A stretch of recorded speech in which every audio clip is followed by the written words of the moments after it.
Sauce TV నేను మీ సుప్రియ.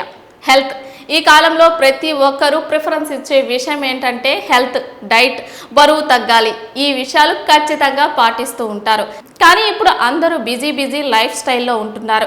ఈ busy life స్టైల్లో ఏం తినాలో, ఏం తినకూడదో, ఎంత తినాలో ఏది తెలియదు. కానీ కొంతమేర కొన్ని టీవీల్లో చూస్తూనో, లేకపోతే ప్రోగ్రామ్స్ ద్వారానో, లేకపోతే పక్కింటి వాళ్ళు చెప్పారనో రకరకాలుగా ఈ విధంగా వాళ్ళు ఫాలో అవుతూ ఉంటారు. బరువు తగ్గాలని చాలా ప్రయత్నాలు చేస్తుంటారు. కానీ ఎట్టకేలకు బరువు తగ్గడం అనేది జరగదు. పెరిగిపోతుండడం తప్ప తగ్గడం అనేది జరగదు. ఇదేంటి, నేను తక్కువే తింటున్నాను కదా, ఎందుకు పెరిగిపోతున్నాను అనుకుంటుంటారు.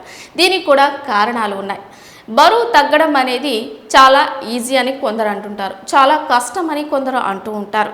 అది శరీర ఆకృతిని బట్టి పెరగడం అనేది జరుగుతుంది. హెల్త్ సమస్యలు ఉన్నా కూడా ఇలాంటి సమస్య అనేది జరుగుతూ ఉంటుంది. ఎందుకంటే హెల్త్ బాగా లేనప్పుడు ఫుడ్ సరిగ్గా తీసుకోకపోవడం వల్ల కూడా వాళ్ళు బరువు పెరిగే అవకాశం ఉంటుంది. అంటే ప్రోటీన్ లెవెల్స్ ఎంత ఉండాలో అవి వాళ్ళకి తగ్గడం వల్ల కూడా హెల్త్ ఇష్యూస్ ఎక్కువగా వచ్చి వాడు బరువు పెరగడం అనేది ఎక్కువ అవుతుంది. ఇంకా చాలామంది లావుగా ఉన్నామని ఫీల్ అవుతూ ఉంటారు. దీనికి కారణం ఉంటుంది. ఏంటంటే వాటర్, అంటే బ్లడ్ శాతంలో వాటర్ శాతం ఎక్కువ ఉన్నప్పుడు, అంటే బ్లడ్ కంటే వాటర్ ఎక్కువగా ఉన్నప్పుడు అది శరీరంలో ఉబ్బినట్లుగా, అంటే చాలామంది నీరు చేరుతుంది, నా కాళ్ళు లావైపోతున్నాయి ఇలా అంటూ ఉంటారు. దీనికి కూడా కారణం ఇదే. బ్లడ్ తక్కువగా ఉండడం వల్ల, వాటర్ కంటెంట్ బాడీలో ఎక్కువగా ఉండడం వల్ల కూడా లావుగా అనిపిస్తారు. వీళ్ళు ఎక్కువగా అలసిపోతూ ఉంటారు. దీనివల్ల వాళ్ళు లావుగా ఉన్నారు అంటూ ఫీల్ అవుతూ తినకుండా ఉంటారు. కానీ అలా చేయడం వల్ల ఆ ప్రాబ్లం ఎక్కువ అవుతూ ఉంటుంది.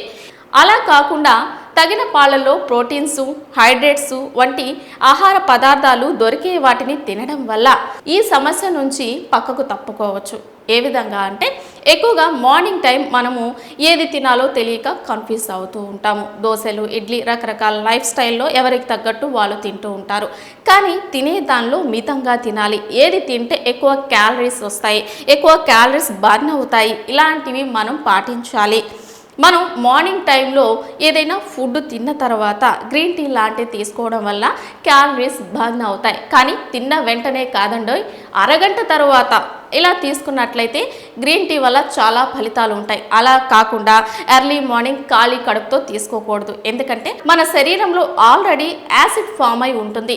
దానికి తగ్గట్టుగా మనం ఫుడ్ తీసుకో ఉండాలి, లేదా వాటర్ అనేది తాగి ఉంటే అది లెవెల్ అవుతుంది. అలా కాకుండా చాలా మంది ఎర్లీ మార్నింగ్ గ్రీన్ టీ తీసుకుంటూ ఉంటారు.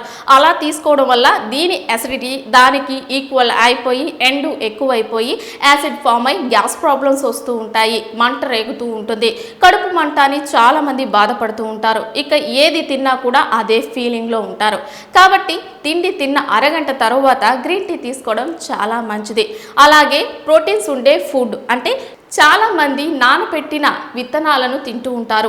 ఇలా తినడం చాలా మంచి విషయమే. కానీ తిన్నది ఎంత అనేది కూడా చూసుకోవాలి. దానిలో ఎక్కువ కార్బోహైడ్రేట్స్ ఉంటాయి. అది ఎక్కువగా తిన్నట్లయితే అది కూడా బరువు పెరిగేదానికి అవకాశాలు కలగజేస్తుంది. కాబట్టి మితంగా తీసుకోవాలి. ఉడకపెట్టినవి ఏదైనా కూడా, అంటే లైక్ సోయా బీన్స్ లాంటివి ఉంటాయి, అవి తీసుకున్నట్లయితే చాలా మంచిది. ఇక ఉడకపెట్టిన ఏ విధమైన విత్తనాలైనా కూడా తగిన మోతాళ్లలో తీసుకోవాలి. అది తిన్నట్లయితే జీర్ణక్రియ సాఫీగా ఉంటుంది, పైగా ఎక్కువ తిన్నట్లుగా అనిపిస్తుంది. దాని తర్వాత ఏదైనా తీసుకోవడానికి చాలా ఆలోచిస్తారు. ఈ విధంగా డైట్ ఫాలో అవ్వచ్చు. పొట్ట పెరుగుదల అనేది తక్కువగా ఉంటుంది. ఇక వాటర్ కంటెంట్స్, ఇది ఎండాకాలం. ఇలాంటప్పుడు ఏం తీసుకోవాలి?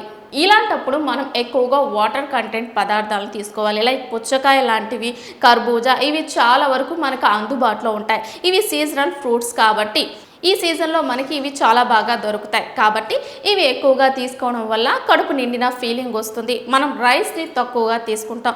ఈ విధంగా కూడా డైట్ ఫాలో అయినట్టు అవుతుంది. పైగా డీహైడ్రేట్ అనేది జరగకుండా ఉంటుంది. కొబ్బరి నీళ్లు కూడా మనకి చాలా వరకు సహాయం చేస్తాయి.